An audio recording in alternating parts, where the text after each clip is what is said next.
જામનગર જિલ્લામાં આગામી તારીખ 17 સપ્ટેમ્બરથી 31 ઓક્ટોબર સુધી યોજાશે સ્વચ્છતા હી સેવા અભિયાન।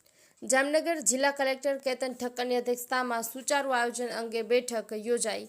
મહાત્મા ગાંધીના સ્વચ્છ ભારતના સ્વપ્નને સાકાર કરવા વડાપ્રધાન નરેન્દ્રભાઈ મોદીએ રાષ્ટ્રવ્યાપી સ્વચ્છ ભારત મિશનનો પ્રારંભ કરાવ્યો છે। સ્વચ્છ ભારત મિશનનો પ્રારંભ કરાવ્યો, જેમાં આગામી તારીખ 17 સપ્ટેમ્બરથી 2 ઓક્ટોબર સુધીના પખવાડિયા દરમિયાન દેશભરમાં સ્વચ્છોત્સવની થીમ પર સ્વચ્છતાલક્ષી પ્રવૃત્તિઓ હાથ ધરવામાં આવશે।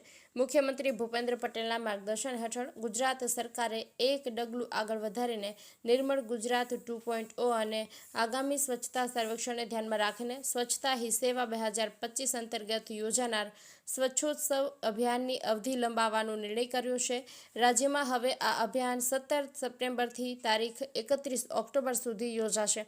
એટલે કે ગુજરાતમાં માત્ર એક જ પખવાડિયું નહીં, પરંતુ 3 પખવાડિયા સુધી રાજ્યના મહાનગરો, નગરો, ગામડાઓ અને સરકારી કચેરીઓ સહિતના જાહેર સ્થળો ખાતે સફાઈ ઝુંબેશ હાથ ધરવામાં આવશે। જામનગર જિલ્લામાં આ અભિયાન અંતર્ગત વિવિધ કાર્યક્રમો યોજાશે, જેના સુચારુ આયોજનના ભાગરૂપે કલેક્ટર કેતન ઠક્કરના અધ્યક્ષસ્થાને કલેક્ટર કચેરીના સભાખંડમાં બેઠક યોજવામાં આવી હતી। આ બેઠકમાં કલેક્ટરે સ્વચ્છોત્સવને જન આંદોલન બનાવવા માટે નાગરિકોને સ્વચ્છતા પ્રત્યે જાગૃત કરવા તેમજ સ્વચ્છતા કર્મીઓના અમૂલ્ય કામને બિરદાવવા માટે વિવિધ કાર્યક્રમો, પ્રવૃત્તિઓનું લગત વિભાગને આયોજન કરવામાં જણાવ્યું હતું। ઉપરાંત સ્વચ્છતા અભિયાનની સાથે સાથે થીમ બેઝ સફાઈ અભિયાન કાર્યક્રમનું આયોજન કરી વ્યાપક રીતે સ્વચ્છતા અભિયાનને સાકાર બનાવવા માટે જરૂરી સૂચનો કર્યા હતા। બેઠકમાં અઠવાડિક થીમના આધારે વિવિધ પ્રવૃત્તિઓ હાથ ધરવા અંગે ચર્ચા કરવામાં આવી હતી, જેમાં તારીખ 17 થી 22 સપ્ટેમ્બર દરમિયાન બસ સ્ટેશન, રેલવે સ્ટેશન, રિક્ષા, ટેક્સી અને સાયકલ સ્ટેન્ડ, જાહેર પાર્કિંગ, શહેરી વિસ્તારમાંથી પસાર થતા રિંગ રોડ, રાજ્યના ધોરીમાર્ગ અને રાષ્ટ્રીય ધોરીમાર્ગ જેવા સ્થળોની સંપૂર્ણ સાફ સફાઈ ઉપરાંત કચરાના એકત્રીકરણ અને વર્ગીકરણના તમામ સાધનોની પણ સાફ સફાઈ હાથ ધરવામાં આવશે।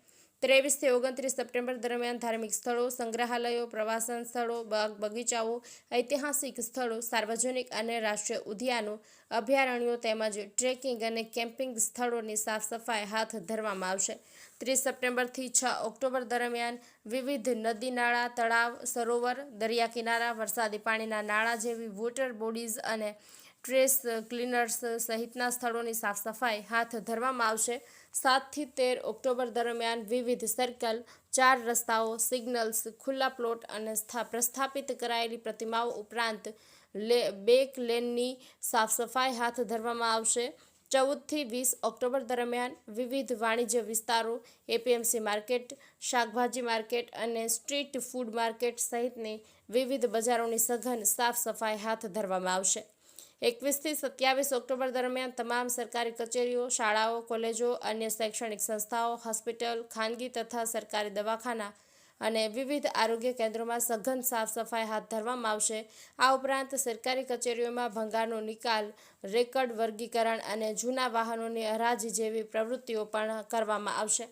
28 થી 31 ઓક્ટોબર દરમિયાન આઉટગ્રોથ વિસ્તારમાં આવેલા તમામ એન્ટ્રી પોઈન્ટથી એપ્રોચ વિસ્તાર સુધીના સ્થળો, શહેરના તમામ footpath, road, waste processing plant અને એની આસપાસના વિસ્તારોની સઘન સાફ સફાઈ હાથ ધરવામાં આવશે।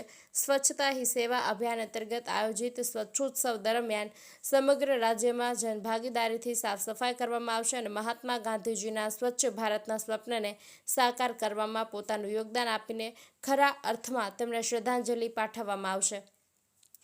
આ બેઠકમાં જિલ્લા વિકાસ અધિકારી અંકિત પન્નુ, નિવાસી અધિક કલેક્ટર બીએન ખેર, જિલ્લા ગ્રામ વિકાસ એજન્સીના નિયામક શારદા કાથડ, નાયબ મ્યુનિસિપલ કમિશનર ઝાલા, પ્રાંત અધિકારીઓ તથા લગત વિભાગના અધિકારીઓ ઉપસ્થિત રહ્યા હતા।